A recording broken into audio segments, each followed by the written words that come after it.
কোন এক ইমাম সম্মেলনে কিংবা কোন এক সমাবেশের মধ্যে মাননীয় প্রধানমন্ত্রী সেখানে উপস্থিত ছিলেন।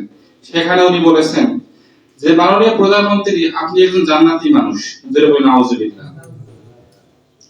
এরা হচ্ছে সরকারি জালেম। এই জালেমদের বিচার ইতিপূর্বে হয়েছিল এবং সামনে এই জালেমদের বিচার হবে, তবে আমাদেরকে ধৈর্য ধারণ করতে হবে। আপনি যে মাননীয় প্রধানমন্ত্রীকে জান্নাতি মানুষ বলেছেন, আপনি জান্নাত পাবেন কিনা সেটা কি আপনি চিন্তা করেছেন? সেটার কোনো খবর নাই। আপনি অন্য ব্যক্তিকে জান্নাতি বলতেছেন। বললাম তো, যে যত বড় মিথ্যা কথা বলতে পারে সে তত বড় পদ পায়। হয়তোবা ক্ষণিকের জন্য, সামান্য দুনিয়াদারির জন্য, সামান্য কিছু টাকার লোভে পড়ে আপনি ওনাকে জান্নাতি বলেছেন। এটা বলতে পারেন এই ইতিহাস শুধু এই যুগের নয়, এটা সেই যুগের ইতিহাস। সেই যুগে নমরুদের মন্ত্রী টেগো হামান, সেও নমরুদের এরকম দালালি করেছিল। সেই যুগে ফেরাউনের যারা নেতা কর্মী ছিল, তারাও ফেরাউনের অনেক প্রশংসা করেছে যে আমার নেতা এই করেছে, সেই করেছে, আমার নেতাকে সবাই ভোট দেবেন, অনেক রকম দালালি করেছিল। এই ইতিহাস শুধু আজকের নয়। সুতরাং আজকেও যারা একজন সাধারণ নগণ্য, যার কোনো এই পৃথিবীর ময়দানে আল্লাহ তাআলার কাছে যারা পরিমাণ কোনো দাম নাই, সেই ব্যক্তিকে যদি কোন এক আলেম, কোন এক জালেম তাকে যদি জান্নাতি মানুষ বলে, এগুলোকে মেনে নেওয়া যায়? কখনোই মেনে নেওয়া যায় না। এমনকি আল্লাহ রাসূল সাল্লাল্লাহু আলাইহি ওয়াসাল্লাম উনিও নিজেকে কখনো জান্নাতি মানুষ বলে দাবি করেন নাই। করেছেন? করেন নাই। তো আসলে এগুলো হচ্ছে আমাদের কর্মের ফলাফল। আমাদের মুসলমানদের মধ্যে একতা নাই, যার কারণে ওনারা আজকে এরকম ভাবে মুসলমানদের ডান কানের মধ্যে চেপে বসে সাহস পেয়েছে বামপন্থীরা। তবে চিন্তার কোনো কারণ নাই, সময়ের পরিবর্তন আসবেই। আপনি একটা বিষয় লক্ষ্য করেন যে 10 জন সাহাবায়ে কেরাম, হযরত ওমর, আলী, হযরত আবু বকর, উসমান, 10 জন সাহাবা জান্নাতের টিকিট দুনিয়ার জমিনে হাতের মধ্যে পেয়েছেন। এটা আমরা সকলেই কম বেশি জানি। তবুও ওনারা মৃত্যু পর্যন্ত কান্না করেছেন যে আমার কোনো গুনার কারণে আমার যদি আজকে এই জান্নাতের টিকিট যদি ক্যান্সেল হয়ে যায়, আমার অবস্থা কি হবে? হযরত ওমর, তিনি কি কোনো ছোট সাহাবী? জি না, তিনি অনেক বড় মাপের সাহাবী, অনেক রাগী মানুষ ছিলেন, ইসলামের জন্য একজন বাঘ ছিলেন।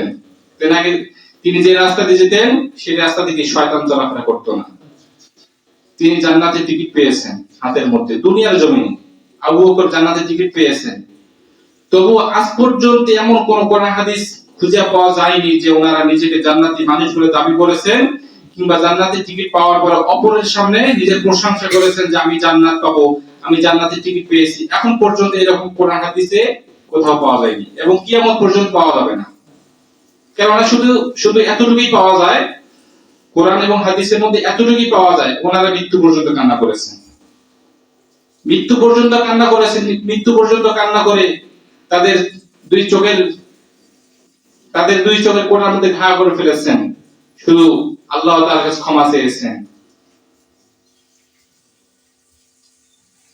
তাহলে এই সমস্ত ইতিহাস আপনাকে আমাকে জানতে হবে। এই সমস্ত ইতিহাস, ওই জালেম যদি এই সমস্ত ইতিহাস যদি জানতো, তাহলে এই নগণ্য ব্যক্তিকে জান্নাতি মানুষ বলার সাহস পেত না। এগুলো তো ইতিহাস জানে না।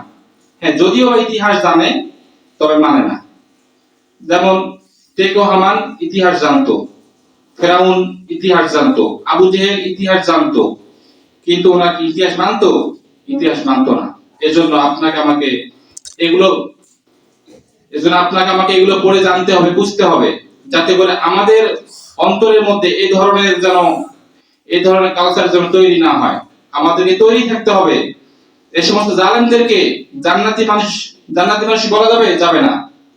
জান্নাতি মানুষ কে জান্নাত পাবে আর কে পাবে না, এটা সেই মহান রব্বুল কারিম ভালো জানেন, সেই কাবার মালিক ভালো জানে কে জান্নাত পাবে আর কে পাবে না। এটা আমরা কেউ বলতে পারবো না। এটা এই অধিকার পৃথিবীর কাউকে দেওয়া হয়নি। স্বয়ং এই অধিকার আল্লাহ তাআলা নিজের কাছে নিয়েছেন। তিনি কাকে জান্নাত দিবেন, কাকে জান্নাত দেবেন না, সেটা তিনি ভালো জানেন। আল্লাহ তাআলা আমাদের সকলকে কথাগুলো বোঝার এবং মানার তৌফিক দান করুন, বলে আমিন। যে নামাজ সম্পর্কে যে আয়াতি কারিমা তেলাওয়াত করা হয়েছে, ওয়া আকিমুস সালাতু ওয়া আতুজ যাকাত ওয়া রকাউ মা'র রাকিঈন, তোমরা নামাজ পড়ো, যাকাত আদায় করো, রুকুকারীদের সঙ্গে রুকু করো। আমাদেরকে নামাজের আহ্বান করেছেন। যা আসলে নামাজের আহ্বান আমাদেরকে আল্লাহ তাআলা করেছেন, আবার আমাদেরকে মানুষকে নামাজের আহ্বান করতে হবে, ঠিক না ভাই? ঠিক করতে হবে। আপনি কি এখন পর্যন্ত শুনেছেন যে জাতীয় সংসদে কোন এমপি মন্ত্রীদের কাছ থেকে নামাজের আহ্বান শুনেছেন? শোনেন নাই। অথচ আল্লাহ রাসূল কি বলেছেন? বাল্লিগু আন্নি ওয়ালাউ আয়া, তোমরা ইসলামের একটা অক্ষর জানলে সেই অক্ষরটা অপরের কানে ছড়িয়ে দেওয়ার জন্য চেষ্টা করো। অনেক এমপি মন্ত্রী ওনারা কি জানে না যে নামাজ পড়া ফরজ, কিংবা আমাদের প্রধানমন্ত্রী জানে না যে নামাজ পড়া ফরজ? অবশ্যই জানেন, কিন্তু এগুলো কখনো সেই সংসদের